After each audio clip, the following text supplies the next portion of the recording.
Good evening সবাইকে। Welcome to the glimpses of Shantanu. আমি তোমাদের শান্তনু স্যার। তোমাদের জন্য নিয়ে এলাম lecture number 4। Lecture 3 already complete. Lecture 3 এ দুটো পার্ট হয়েছিল, পার্ট 1 এন্ড পার্ট 2। তোমরা এটা দেখে নেবে সবাই, তারপর লেকচার 4 দেখবে। এবং লেকচার 3 তে আমরা আলোচনা করেছিলাম কিভাবে অ্যালকাইল গ্রুপ ফরমেশন করতে হয়, প্রোপাইল কিভাবে ফরমেশন করতে হয়, তারপর পেন্টাইল কিভাবে ফরমেশন করতে হয়, সেকেন্ডারি অ্যালকোহল কি হয় বা সেকেন্ডারি অ্যালকাইল গ্রুপ কি হয়, টারশিয়ারি অ্যালকাইল গ্রুপ কি হয়, এগুলা আলোচনা করেছিলাম। আজকে তোমাদের জন্য নিয়ে এলাম লেকচার নাম্বার 4। চলো শুরু করা যাক আজকের লেকচার। আচ্ছা, আজকে আমরা ফার্স্ট পড়ব structural representation of organic compound। এটাকে আমরা তিনটে পার্ট করব। ফার্স্ট পার্ট হচ্ছে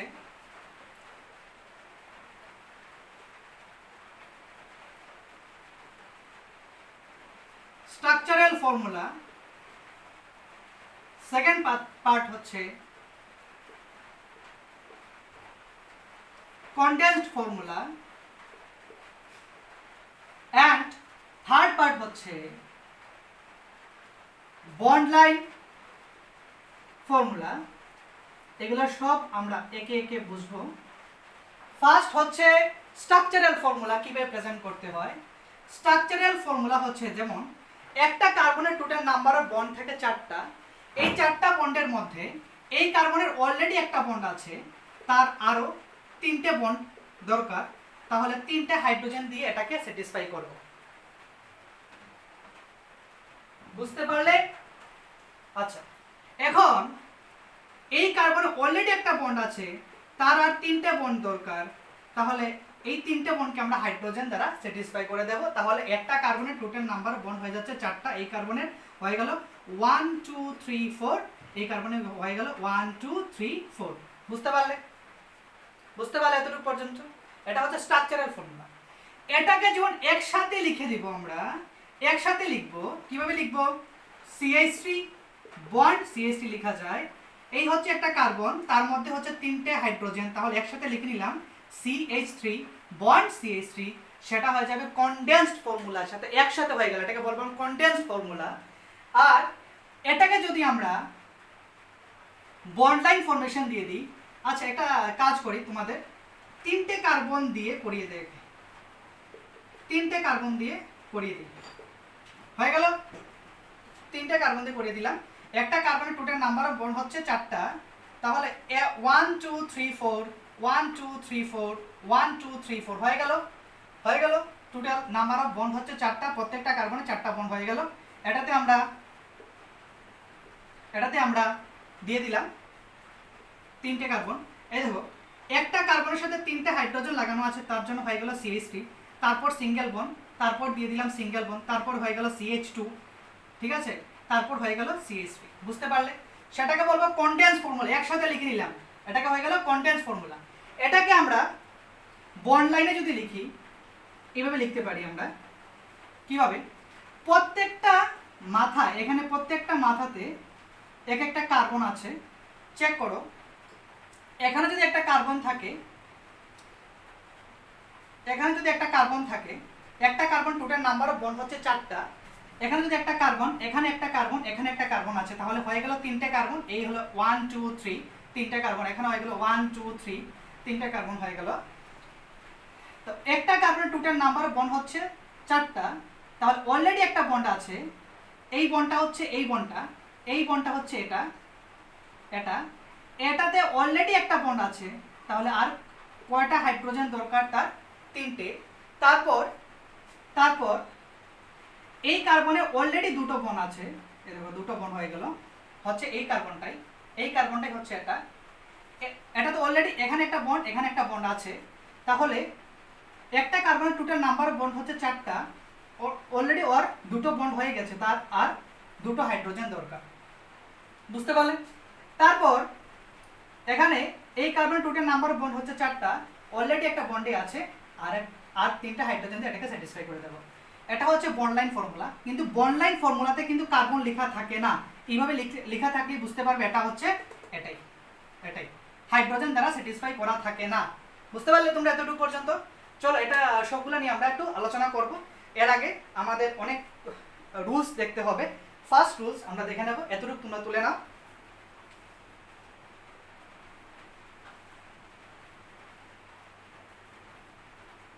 হয়ে গেল এতটুকু পর্যন্ত। চলো নেক্সটে চলে যাই।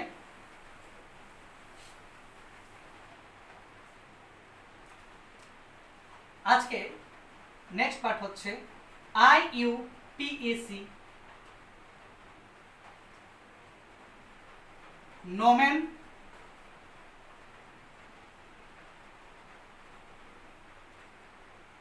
nomenclature of alkane. এই পার্টটা কমপ্লিট করো। অ্যালকেন মিন্স হচ্ছে কার্বন কার্বন সিঙ্গেল বন্ড থাকবে। আচ্ছা, তার মধ্যে নমেনক্লেচারের মধ্যে অ্যালকেন পার্টটা পড়ছি, তো তাহলে এটা হয়ে যাবে open chain hydrocarbon.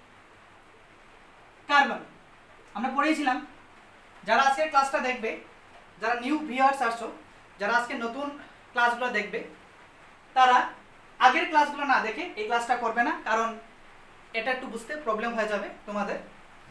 Open chain hydrocarbon হয়ে গেল, কারণ আমি বলেছিলাম হাইড্রোকার্বনের মধ্যে যদি ওপেন চেইন হয়ে যায় তাহলে এটা হচ্ছে অ্যালকেনের পার্টে চলে যায়। আচ্ছা, তো আমরা জানি আইপিসি নেমের অনেকগুলো পার্ট আছে, নেমিং যদি করতে হয়। ফার্স্ট পার্ট হচ্ছে 1 ডিগ্রি প্রিফিক্স, তারপর secondary prefix, then word root, তারপর first degree prefix suffix and then second degree suffix.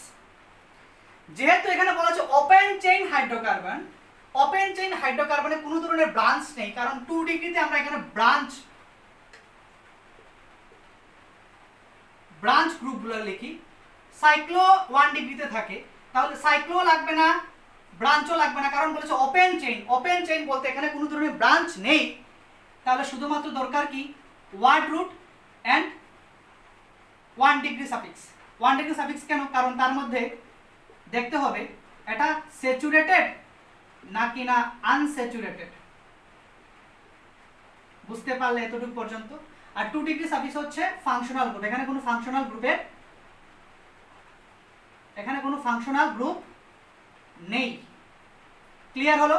তাহলে ওপেন চেইন হাইড্রোকার্বনের মধ্যে আমাদের দরকার হচ্ছে ওয়ার্ড রুটস এন্ড এটা সিঙ্গেল বন্ড কিনা ডাবল বন্ড চেক করার জন্য 1 ডিগ্রি সাফিক্সের প্রয়োজন হচ্ছে। ক্লিয়ার এতটুকু পর্যন্ত তোমাদের? হয়ে গেল? আচ্ছা, নেক্সট চলে যাই। তাহলে আনব্রাঞ্চড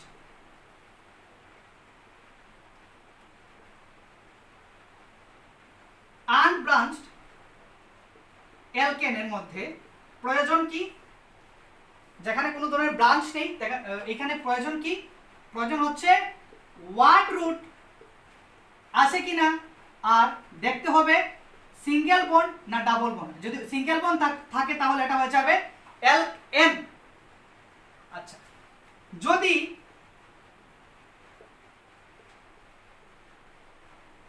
ব্রাঞ্চড অ্যালকেন হয় তাহলে দেখতে হবে সাবস্টিটিউয়েন্ট গ্রুপ বা ব্রাঞ্চে কি আছে দেখতে হবে। তাহলে আমাদের প্রয়োজন হয়ে যাবে সেকেন্ড ডিগ্রি প্রিফিক্স, কারণ সেকেন্ড ডিগ্রি প্রিফিক্সেই আমরা ব্রাঞ্চ গ্রুপ আছে কিনা দেখি। তারপর হয়ে যাবে ওয়ার্ড রুট, দেন হয়ে যাবে 1 ডিগ্রি সাফিক্স। এটা স্যাচুরেটেড না আনস্যাচুরেটেড মিন্স হচ্ছে সিঙ্গেল বন্ড না ডাবল বন্ড চেক করতে হবে। এতটুকু পর্যন্ত বোঝা গেল কিনা তোমরা আমাকে জানাবে। চলো এতটুকু পর্যন্ত তুলে নাও সবাই, এতটুকু পর্যন্ত তোমরা সবাই তুলে নাও।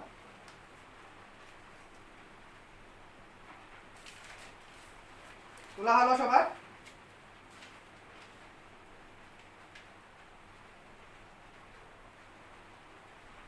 এতটুকু পর্যন্ত তোমাদের সবার তোলা হলো? চলো নেক্সট। চলো চলে যাই নেক্সট।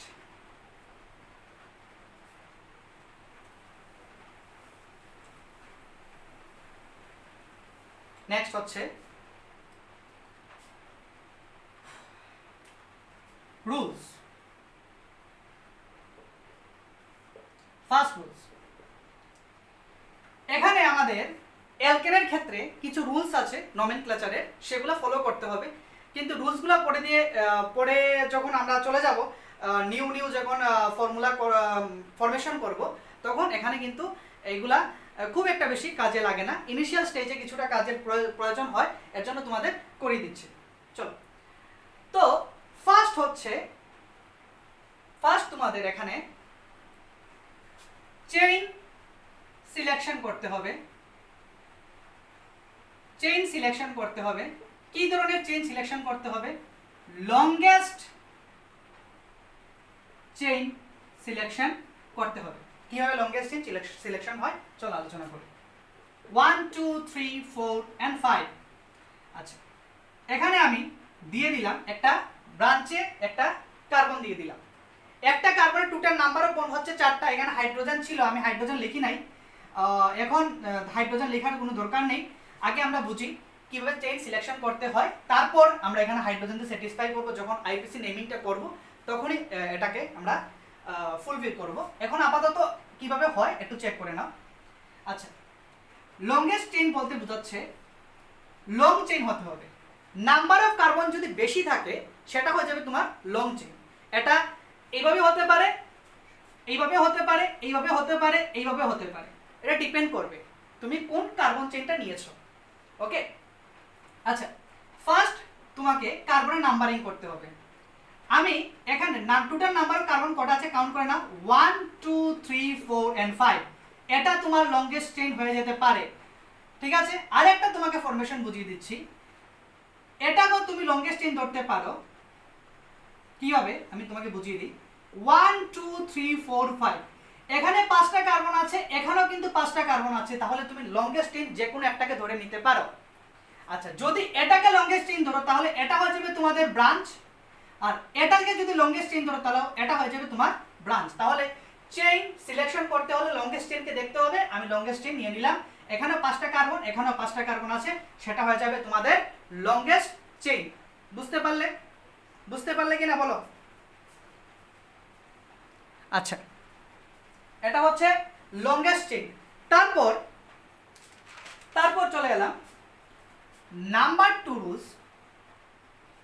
লোয়েস্ট নাম্বার করতে হবে কার? সাবস্টিটিউয়েন্টের। সাবস্টিটিউয়েন্টের লোয়েস্ট নাম্বার কোথায় আছে চেক করতে হবে। এক্সাম্পল দেই তোমাকে। 1 2 3 4 and 5। ধরো এখানে একটা কার্বন আছে, এটা নিয়ে নিলাম আবার। আচ্ছা, এখানে একটা কার্বন আছে, মানে এটা কি আছে? ব্রাঞ্চে আছে। তুমি যদি এটাকে প্যারেন্ট চেইন ধরে নাও তাহলে এটা হয়ে যাবে তোমাদের ব্রাঞ্চ। যদি এটাকে তুমি ব্রাঞ্চ ধরে নাও তাহলে সাবস্টিটিউয়েন্টই তো ব্রাঞ্চই তো সাবস্টিটিউয়েন্ট না। তাহলে দেখতে হবে নাম্বারিং করার সময় নাম্বারিংটা করতে হবে এইভাবে, কারণ তুমি নাম্বারিংটা এখান থেকে করতে পারো 1 2 3 4 then 5। আবার এখান থেকে তুমি নাম্বারিং করো 1 2 3 4 5। দেখো, যদি এদিক থেকে যাই আমরা তাহলে কার্বনকে কিন্তু 2 নম্বর পজিশনে পাচ্ছি, আর যদি এদিক থেকে আসি কার্বনকে কিন্তু আমরা 4 নাম্বার পজিশনে পাচ্ছি। তাহলে একদম লোয়েস্ট নাম্বার কোথা থেকে পাচ্ছি বলো তো? কত নাম্বার কার্বনের লোয়েস্ট, কত নাম্বার কার্বন লোয়েস্টে আমরা ওই ব্রাঞ্চটা পেয়ে যাচ্ছি। 2 নাম্বার কার্বনে কিন্তু আমরা ওই ব্রাঞ্চটা পেয়ে যাচ্ছি। আর এখান থেকে যদি আসি তাহলে 4 নাম্বার পজিশনে আছে ব্রাঞ্চটা। 2 নাম্বার পজিশনে ব্রাঞ্চ আছে, যদি এদিক থেকে যাই, যদি এদিক থেকে আসি তাহলে 4 নাম্বার পজিশনে ব্রাঞ্চ আছে। তাহলে তোমাকে বলেছি আমি লোয়েস্ট নাম্বার দেখার জন্য, তাহলে নাম্বার অফ চেইনটা বা নাম্বারিংটা কিভাবে হয়ে যাবে? নাম্বারিংটা হয়ে যাবে এখান থেকে 1 2 3 4 5। এটা ডিপেন্ড করবে তোমাদের ডিপেন্ড করবে যে সাবস্টিটিউয়েন্ট গ্রুপটা কোথায় আছে, তার উপর ডিপেন্ড করবে। ধরো তোমাকে আমি দিয়ে দিলাম, এখানে আমি 4টা নিয়ে নিলাম। ধরো এখানে 4টা না 3টে। ধরো এখানে একটা কার্বন আছে, এখানে একটা আমি কার্বন ঝুলিয়ে দিলাম। এখানে নাম্বারিং যদি করি, আচ্ছা তা নাম্বারিং যদি এদিক থেকে করি তাহলে 2 নম্বর পজিশনে কার্বনকে পাচ্ছি, আবার এদিক থেকে যদি করি, এদিক থেকে যদি নাম্বারিংটা করি তাহলে আমরা 2 নম্বর কার্বনকে পেয়ে যাচ্ছি। তাহলে এখানে কিন্তু নাম্বারিংটা একদিকে করলেই হবে, যদি তুমি এদিক থেকে করো তাহলে হবে, এদিক থেকে করলে তাহলে হবে, কারণ এখানে 2 নম্বর পজিশনে এদিক থেকে নাম্বারিং করলে 2 নম্বর পজিশনেই কার্বন পাচ্ছি, এদিক থেকে নাম্বারিং করলে 2 নম্বর পজিশনেই কার্বন পাচ্ছি। তাহলে লোয়েস্ট নাম্বার আমরা এখান থেকে যদি এখানে এটা যদি চেক করি তাহলে 2 নম্বর পজিশনে কার্বন আছে, আর যদি একদিকে আসি তাহলে 4 নম্বর পজিশনে কার্বন আছে। তাহলে কোনটা হয়ে যাবে? এটা হবে সঠিক 2 নম্বর পজিশনে নাম্বারিংটা হয়ে যাবে এদিক থেকে। যদি এদিক থেকে নাম্বারিংটা করি তাহলে এখানে 2 নম্বর পজিশনে পাচ্ছি, আবার এখানে 2 নম্বর পজিশনে পাচ্ছি, তাহলে কোনটা হয়ে যাবে? এদিক থেকে নাম্বারও সঠিক হয়ে যাবে, এদিক থেকে নাম্বারিংটাও সঠিক হয়ে যাবে। বুঝতে পারলে কিনা বলো আমাকে, বুঝতে পারলে কিনা বলো। আমি আবার বলছি, যদি এদিক থেকে নাম্বারিং করি তাহলে কার্বনকে পেয়ে যাচ্ছে 2 নম্বর পজিশনে, এদিক থেকে নাম্বারিং করলে কার্বনকে পেয়ে যাচ্ছে 4 নম্বর পজিশনে। হ্যাঁ 4 নম্বর, 1 2 3 4 4 নম্বর পজিশনে পেয়ে গেলাম। তাহলে তোমাকে বলেছে লোয়েস্ট নাম্বার দেখার জন্য, তাহলে লোয়েস্ট নাম্বার কোথাতে আছে? এখানে আছে 2 নম্বর পজিশনে, তাহলে হয়ে যাবে এটা। তাহলে এটা কি হয়ে যাবে? লোয়েস্ট নাম্বার আছে, তাহলে নাম্বারিংটা এদিক থেকে হয়ে যাবে। আর যদি এদিক থেকে নাম্বারিং করি, এটাকে যদি এদিক থেকে নাম্বারিং করি তাহলে এটা 2 নম্বর পজিশন আছে, এটা আছে এদিক থেকে গেলে 2 নম্বর পজিশন, এদিক থেকে গেলে 2 নম্বর পজিশন। তাহলে পজিশন যদি 2 নম্বর হয়ে থাকে, লেফট অর রাইট সাইড থেকে নাম্বারিং করলেও একটা একই ধরা যাবে, এটাতে কোনো প্রবলেম হবে না, প্রবলেম হবে না। বুঝতে পারলে কিনা বলো, বুঝতে পারলে কিনা বলো আমাকে, এতটুকু পর্যন্ত বুঝতে পারলে কিনা জানাও। ওকে চলো নেক্সট।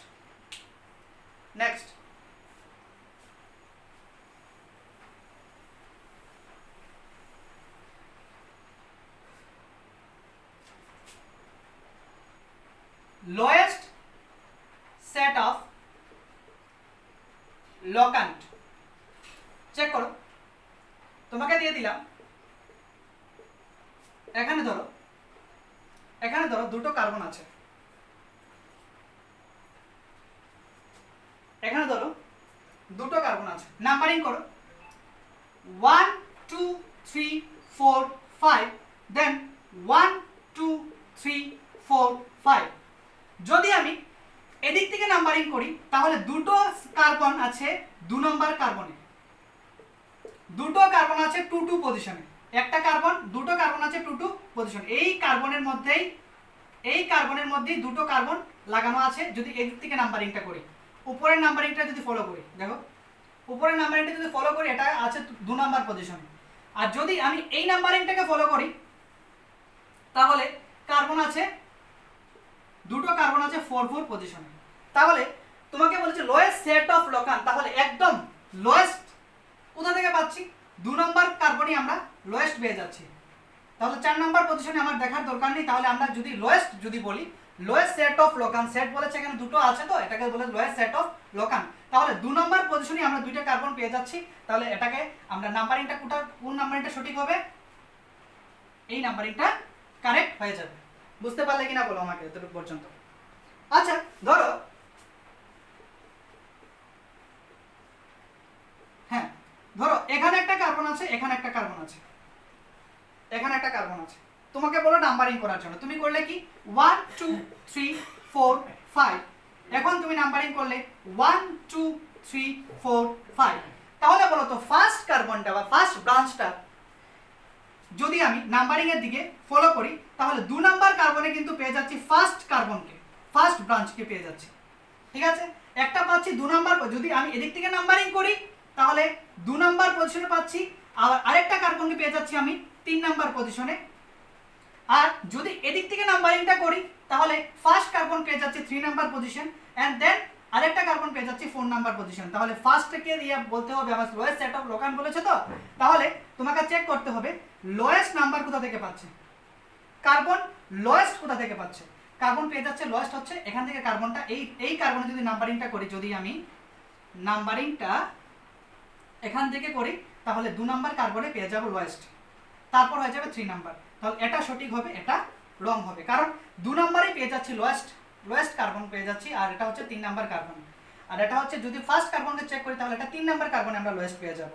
লোয়েস্ট তো হচ্ছে না এখানে, আমি বলেছি লোয়েস্ট পাওয়ার জন্য, একদম লোয়েস্ট নাম্বার দেখার জন্য। তাহলে 2 নাম্বার কার্বনই আমরা লোয়েস্ট পাচ্ছি, কারণ এদিক থেকে গেলে 2 নাম্বার কার্বনই ব্রাঞ্চ পেয়ে যাচ্ছি, ব্রাঞ্চটা পেয়ে যাচ্ছি, তো এটাই হয়ে যাবে সঠিক, এটা হয়ে যাবে রং। বুঝতে পারলে কিনা বলো, বুঝতে পারলে কিনা বলো। আচ্ছা, নেক্সট চলে যাই।